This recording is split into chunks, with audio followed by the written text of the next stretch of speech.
बिस्मिल्लाहिर्रहमानिर्रहीम। अस्सलाम वालेकुम दोस्तों, मैं हूं इदरीस खान। मेरे साथ आज मौजूद हैं राजा मोहसिन एजाज साहब, सुप्रीम कोर्ट के सीनियर रिपोर्टर हैं। ARY से इनका ताल्लुक़ है। आज सुप्रीम कोर्ट ऑफ पाकिस्तान में धुआंधार समाअत हुई है। इलेक्शन कमीशन को chief justice of Pakistan justice Munib Akhtar, justice Ijazul Ahsan ने खरी खरी सुना दी है।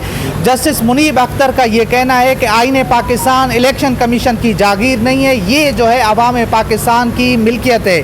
तो पूरे केस के ऊपर भी जो है सर से डिटेल लेंगे कि आज क्या हुआ और आगे क्या होने जा रहा है। सर ज़रा ब्रीफली हमें बताएं कि आज समाज में आम लोगों के समझने के लिए इसको इस तरह से बता दें, क्योंकि लोगों के जहन में जो सबसे पहला सवाल है वो ये होगा कि यार 14 मई तो गुजर गई है, इंतखाबात भी नहीं हुए, 14 मई भी गुजर गई, तो अब ये फ़ैसले या नज़रसानी है, इस तमाम चीज़ों का मकसद क्या है। देखें, अब फिर एग्जैक्टली वही मामला दरपेश है। 90 दिन में इंतखाबात आइनी तकाज़े हैं, क्योंकि असम्बलीज़ डिज़ोल्व की गई थी, अदरवाइज़ 60 दिन में इलेक्शन ड्यू हो जाते। अब इन्होंने जो आइंदा का जो एक क्राइटेरिया है वो तय कर दिया है। वो तय जो सुप्रीम कोर्ट का रिटन ऑर्डर था जिसके ख़िलाफ़ ये रिव्यू आया हुआ था, उसमें उन्होंने ये बता दिया था कि आप 90 दिन से आगे नहीं जा सकते। आज की समाअत पे उन्होंने बिल्कुल वाज़े किया, एग्जैक्टली ये कहा जस्टिस मुनीब साहब ने कि जो 90 दिन में इंतखाबात हैं ये आइनी तकाज़ा हैं। और एग्जैक्टली उनके वर्ड्स थे कि जी you can not overwrite constitution with any simple कानून। आप सादा कानून साजी से आइन को ओवर राइट कर ही नहीं सकते। बार बार सवाल किया गया कि ये बताएं क्या 90 दिन से इलेक्शन जा सकते हैं ऊपर। जब मेन केस चल रहा था उस वक्त भी, आज भी उन्होंने कहा जी नहीं जा सकते। उन्होंने कहा फिर मामला ही ख़त्म हो गया। अब बताएं हमें फ़ैसले में गलती क्या है। उन्होंने गलती की कोई निशानदेही ऐसी वो नहीं कर सके। फिर सवाल पूछा गया। एक मौके पर जस्टिस मुनीब अख्तर साहब ने यहाँ तक कहा कि जी हम 10 मरतबा आपसे पूछ चुके हैं, कोई गलती है तो बताएं। रिव्यू का जो तरीक़ाकार है, अपने फ़ैसले में जो भी एरर है उसको हाईलाइट करें। वो अनफॉर्चुनेटली नहीं, वो नहीं कर सके। और उसके बाद बेंच की तरफ से बरहमी का भी इजहार किया गया।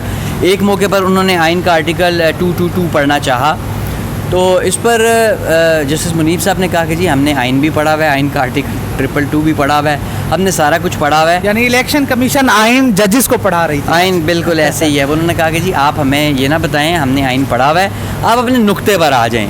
अब तो उन्होंने कहा कि जो आइन का जो इतनी ज़्यादा बातें आइन की हो चुकी हैं और आर्टिकल्स पढ़े गए पिछले कुछ महीनों में कि आम आदमी भी जो है वो आइन का माहिर बन चुका है और उसे भी आइन के आर्टिकल जो हैं वो याद हो गए हैं।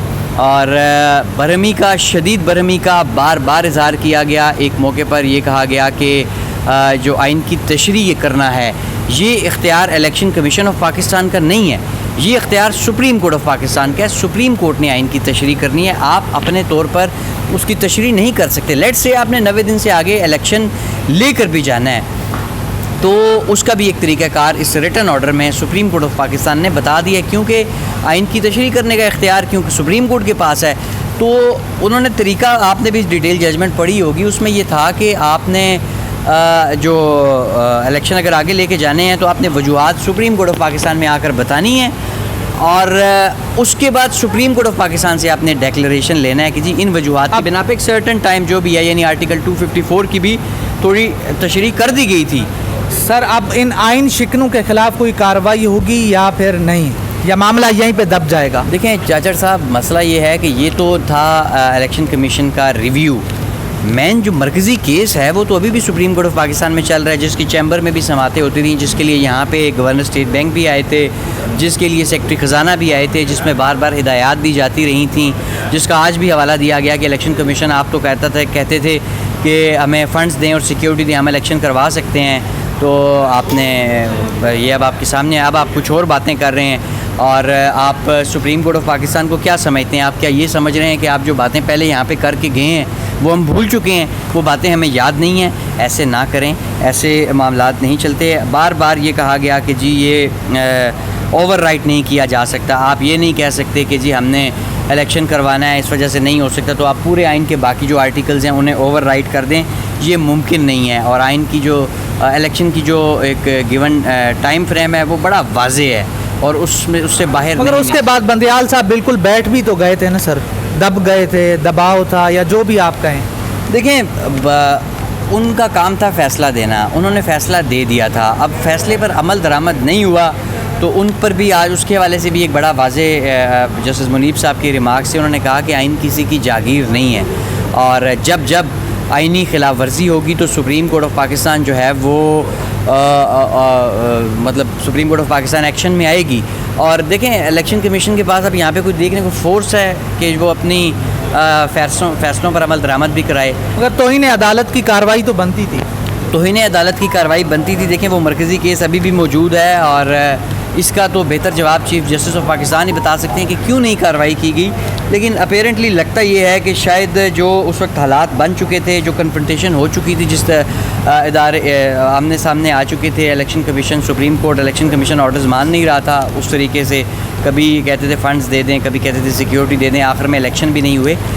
अब प्रॉब्लम ये है कि अब क्योंकि नए इलेक्शंस भी ड्यू हैं और उसका भी रास्ता बता दिया। देखें अब जो 90 दिन से बाहर अगर इलेक्शन कमीशन ने जाना है वो सुप्रीम कोर्ट आएंगे और सुप्रीम कोर्ट से उनको डेक्लेरेशन लेना है। सुप्रीम कोर्ट से अगर कोई ये समझता है कि वो ले लेगा डेक्लेरेशन या ज़्यादा बाहर जा सकता है तो उसके ऊपर अब मज़ीद क्या कहें। अच्छा ये बताएं कि सर अब उमर अता बंदियाल के साहब के पास अगले 16 दिन हैं, 16 दिनों में वो क्या कर सकते हैं? कोई बड़े केसेस का फैसला दे सकते हैं, कोई कुछ कर सकते हैं या वो बस खामोशी से चले जाएंगे? देखिए आज ओपनिंग तो बड़ी शानदार की है उन्होंने, बड़ी वो हमेशा इसी तरह करते हैं, बाद में सहम जाते हैं। आप केस कब देखें कि जो जजेस के रिमार्क्स थे वो शुरू से ही बड़ी क्लैरिटी के साथ ही, वो मैं क्रिकेट के साथ इसको कंपेयर करूँगा। वो जो बाज़ औक़ात आप वो 2 ओपनर्स आते हैं वो ऊपर से ना, तो वो ये माइंड बना के आते हैं कि यार आज हमने जो है ना वो चौके छक्के ही लगाने हैं और हमने एक बड़ा यानी फ्लाइंग स्टार्ट लेना है। फ्लाइंग स्टार्ट हुआ है और अभी आपको पता है क्या टाइम हो गया, 10-15 मिनट में जो है वो नैब तरमीम केस भी अब शुरू होने लगा है। मैक्सिमम 1 या 2 समातें और होनी हैं और जो नैब तरमीम से जो पर्सन स्पेसिफिक लेजिस्लेशन भी मुख्तलिफ रिमार्क्स में उससे कहा गया था,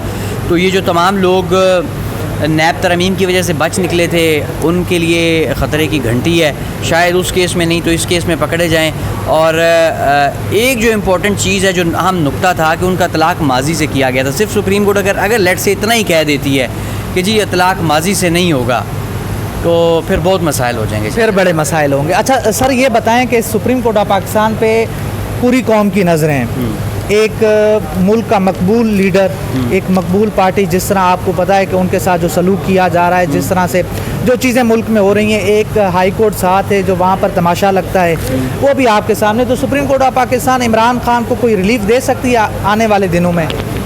देखिए सुप्रीम कोर्ट ने पहले भी ऑर्डर्स किए थे, जस्टिस याहिया अफरीदी साहब पर मुश्तमिल 3 रुकनी बेंच ने ये ऑर्डर्स किए थे कि आप पहले जुरिस्डिक्शन के हवाले से मामले का फ़ैसला करें। कहा था, भेजा, बिल्कुल अमल हुआ था, ज़ीरो, अंडरमाइन कर दिए गए थे सुप्रीम कोर्ट के ऑर्डर। देखें अदालतों का काम सिर्फ फ़ैसले देना है।